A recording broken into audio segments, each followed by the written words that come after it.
भन्नाट रेसिपीमध्ये आपलं खूप खूप स्वागत. मी राजश्री कदम. चला तर आज मस्त दुधी भोपळ्याची चटणी घेऊन आलेली आहे. तर ही चटणी खूप भारी लागते. चला तर मग पाहूया. तर त्यासाठी मी अर्धा दुधी भोपळा घेतलेला आहे आणि दुधी भोपळा घेताना कवळा घ्यायचा बरं का, आणि पाण्यामध्येच किसायचा, जेणेकरून ती किस आहे ना किसलेली काळी पडू नये म्हणून पाण्यामध्ये किसून घ्यायची आहे. तर किसलेली किस आहे ना त्यातलं सगळं पाणी काढून घ्यायचं. अशा पद्धतीने पिळून पिळून पाणी काढायचं आहे. 10 मिनटामध्ये ही चटणी बनवून तयार होते आणि चपातीबरोबर खा, भाकरीबरोबर खा, कशावर घ्या, मस्त लागते.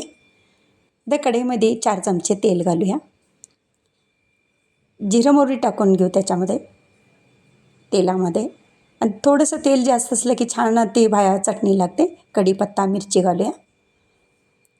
नाही तर 1 चमचा पांढरे तीळ आणि 1 चमचा उडदाची डाळ घालायची आहे. आणि आता त्याच्यामध्ये घालू अर्धा चमचा हिंग, अर्धा चमचा हळद घालायची आहे.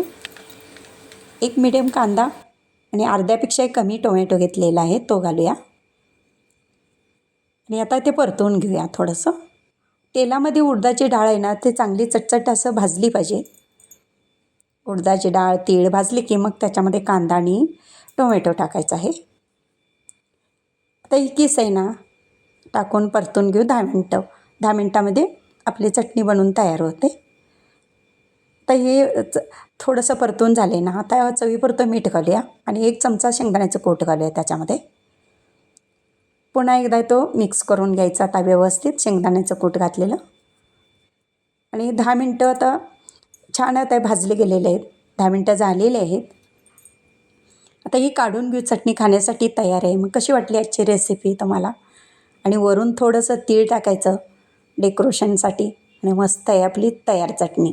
माझी रेसिपी व पदार्थ आवडल्या चॅनलला सबस्क्राईब करा, बेल आयकॉन दाबा, लाईक करा, इतरांना शेअर करण्याचं विसरू नका.